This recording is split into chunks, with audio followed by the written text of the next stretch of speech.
Olá, sejam bem-vindos à nossa aula de Linguagem e Suas Tecnologias para estudantes do ensino médio da Rede Estadual de Goiás. Esse é o projeto Seduc em Ação, eu sou o professor Ivair e a nossa aula de hoje é sobre o planejamento e a produção de textos, conteúdo importante para vocês estudantes do ensino médio. Vamos começar? Então vem comigo. É claro que inicialmente eu preciso apresentar a habilidade da BNCC, nós vamos falar do engajar-se na busca de solução de problemas que envolva a coletividade. Então isso tem tudo a ver com o texto dissertativo, uma temática, um problema de repercussão nacional e nós vamos então nos engajar no sentido de propor uma solução para o problema. Qual que é o objetivo da aula de hoje? Nós vamos falar sobre a elaboração de hipóteses com criticidade sobre assuntos de notoriedade social e local, fazendo claro que o uso da leitura. E quando nós falamos do uso da leitura, perceber os vários contextos, fazer análise de conjuntura, comparar uma situação com uma outra, selecionar, organizar as ideias para que a gente possa trabalhar. Isso tem a ver o quê? Com a competência 3 lá do Enem. Então, toda essa seleção ela precisa ser bem planejada. O objeto do conhecimento, nós vamos falar sobre o planejamento e a produção de textos. Estejam atentos a quê? As habilidades essenciais de modo especial ao tema, qual é a tese, quais são os argumentos que sustentam essa tese, os assuntos principais dos assuntos secundários e assim por diante. Então vamos lá.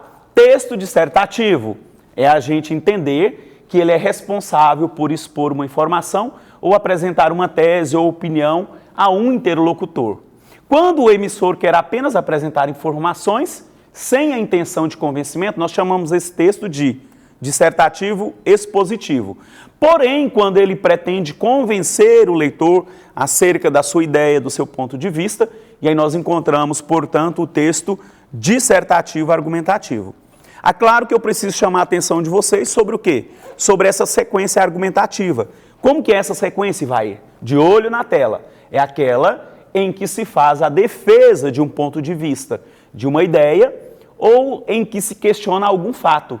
Intenta-se persuadir o leitor ou o ouvinte, fundamentando o que se diz com argumentos, de acordo com o assunto ou com o tema, ok? Então, olha só, assim, é importante que dentro desses contextos, por exemplo, pode ser um dos meus suportes para eu estabelecer essa reflexão, para eu aguçar a minha criticidade a respeito de um assunto, a partir de um texto multimodal, por exemplo, a charge. A charge, ela possui como característica central a utilização de personagens reais para expor uma crítica de forma exagerada, como forma de alerta para um problema atual do cotidiano. Para sua compreensão é necessário o quê? A contextualização aos fatos recentes, geralmente presentes nas notícias. Já com o cartoon, ele é atemporal. As questões abordadas estão mais centradas em uma crítica social na qual o leitor está inserido, ok? Bom, se na proposta da redação tiver uma charge, vocês poderão fazer alguns questionamentos. O que essa charge me permite utilizar no decorrer da minha redação? Há alguma citação, lei ou acontecimento histórico que consiga lembrar através dela? Há algo que eu possa comparar ou exemplificar através dessa charge? Então, olha só, eu já trabalhei isso aqui com vocês, trouxe ela de volta, nós já tivemos um tema do Enem que tratava sobre a questão da lei seca. E olha só essa imagem, ela é preocupante porque nós temos um condutor aqui que está com uma garrafa de bebida alcoólica, mas olha só o formato do carro dele, formato de um caixão. Então, cria-se essa hipótese no sentido de que álcool e direção não combina, que é nocivo e que é letal, não combina. Então, a gente faz essa crítica. Olha esse outro sobre o mesmo assunto. Seu guarda, eu vou logo dizendo, eu me recuso a fazer o teste do bafômetro. Ótimo. E olha só quem que está investigando esse condutor alcoolizado, Nós temos aqui, então, a apresentação metafísica ilustrada aqui neste cartoon. Então seria a própria morte que já estaria falando com ele, uma vez que álcool e direção não combina, beleza? Aí poderíamos também sobre esse assunto apresentar algumas estatísticas. Olha só, o álcool negativo, quando o condutor foi testado, é o verdinho. E o álcool positivo, nós temos aqui a parte vermelha. Então, mortes com envolvimento de álcool em acidentes de trânsito no Rio Grande do Sul no ano de 2018. Então o condutor, olha só, com álcool positivo, o motociclista, o pedestre, aqui nós temos o passageiro, o ciclista e assim por diante. São estatísticas que demonstram com clareza esse fato. Então, olha só, em 2013 trabalhou-se esse tema. Então, você viu que ali nós temos vários suportes para isso, mas nós podemos também, numa situação e numa análise de conjuntura, observar os aspectos sociais relacionados à dignidade e à cidadania. E aí, se vocês não conhecem, seria importante fazer uma pesquisa, ou talvez a própria leitura. Raquel de Queiroz, o 15, ela nos traz nesse romance a trajetória da família do Chico Bento, que foge da seca, né, os filhos ali não são reconhecidos, enfim, né, uma miséria, uma precariedade. Então isso aqui dá a possibilidade da gente contextualizar sobre cidadania e a própria dignidade humana. Olha só, invisíveis no Brasil sem documento e dignidade. Eu nem no mundo existo. Aí a gente tem aqui uma matéria que trata da Adriana, de 22 anos, mas ainda não nasceu. Não oficialmente. A jovem carioca, negra, magra, com uma postura de bailarina e sobrancelhas bem marcadas, nunca teve uma certidão de nascimento. Vejam, aos 22 anos. Tampouco um RG, ou seja, um registro geral de uma carteira de trabalho, um CPF ou qualquer outro documento. Adriana foi criada por Mônica com o seu pai e passou a viver quando tinha apenas 5 anos. Depois que o homem abandonou a família, foi a madrasta quem descobriu que a menina nunca teve um registro e iniciou uma odisseia que já dura anos para conseguir os papéis que atestem que a Adriana é viva, de carne e osso e que é uma cidadã brasileira. Percebam a importância de um documento, né, do registro civil.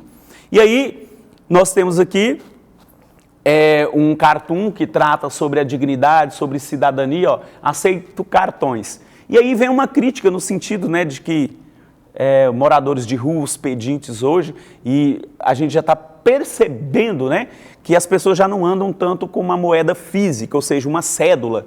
E aí temos aqui uma maquininha de passar o cartão, né? Então as doações aqui, no caso, para esse morador de rua seria via cartão. Percebe que é possível fazer uma crítica, né, uma análise de situação bem ampla sobre essa questão. Vejamos esse outro aqui, Fernando, olha só. Atualmente, o meu maior sonho de consumo é ter o que consumir. Né? Imagine isso, né, Sandra? Perceber um cidadão, um morador de rua desprovido de teto, de dignidade, de cidadania. Qual que é o sonho dele de consumo? É ter o que consumir, ou seja, está desprovido de tudo. Né? Não tem lar, não tem lazer, talvez não tenha o que comer. Percebam que a partir desse texto suporte, eu posso criar inúmeras análises, né, dessa situação, beleza? É isso que vocês precisam fazer. E aí, em 2021, a invisibilidade, o registro civil, garantia de acesso à cidadania no Brasil, beleza? Bom, então o que eu pretendo com vocês nesta aula? Que a gente possa praticar a hora do debate. Então vocês aí, por exemplo, poderiam fazer o levantamento sobre a cultura do cancelamento no meio virtual. Então hoje nós temos uma grande possibilidade de que, pelas redes sociais, se não te agrada, se te contrariou, você elimina.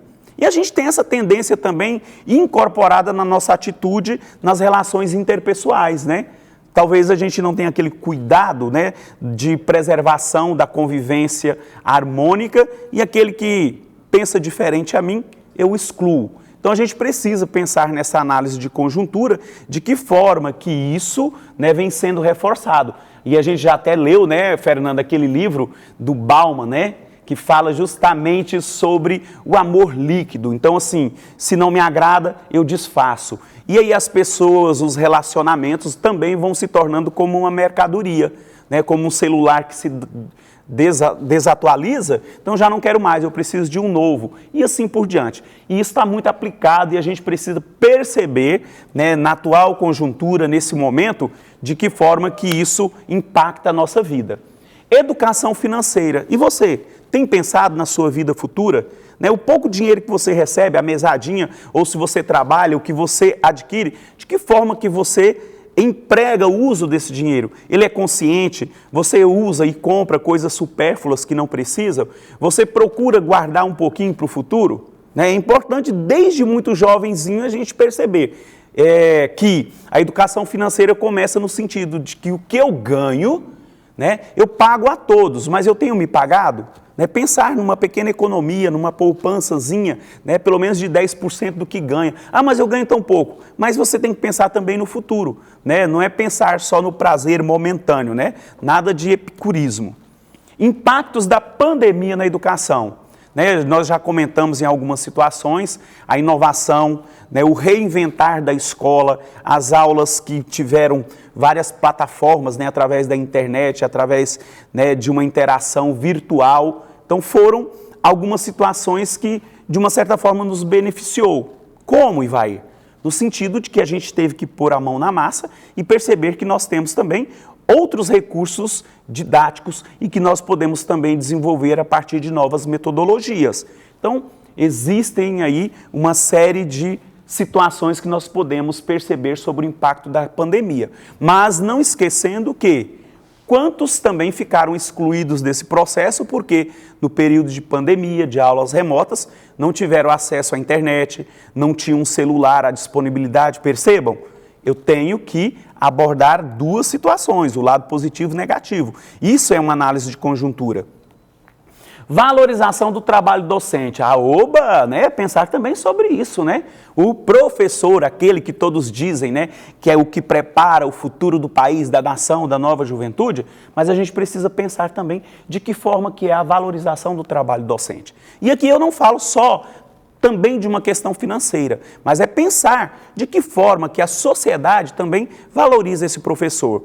E aí a gente precisa pensar lá daquele primeiro tema, a cultura do cancelamento, que hoje o professor, de uma certa forma, ele é muito vigiado, ele é muito observado e todas as atitudes dele também são condenáveis, E às vezes é a partir de um ponto de vista muito subjetivo e o professor, de uma certa forma, ele é sempre a palmatória da sociedade, digamos assim. Tenho visto vários casos e a gente precisa abordar e pensar e refletir sobre isso. Qual é o verdadeiro valor do trabalho docente? Já parou para pensar sobre isso? Tem valorizado a sua escola, o corpo docente da sua escola? Pensem nisso, tá? E, finalmente, juventude, trabalho, projeto de vida. Eu trouxe hoje um cartoon em que havia alguns personagens moradores de rua em estado de miséria. E a gente precisa perceber sobre a juventude, sobre o trabalho, um projeto de vida. Para esses indivíduos, quando nós passamos aqui na capital e vemos pessoas tão fragilizadas, em que a gente não consegue permear ali a dignidade humana, a própria cidadania, o que faltou?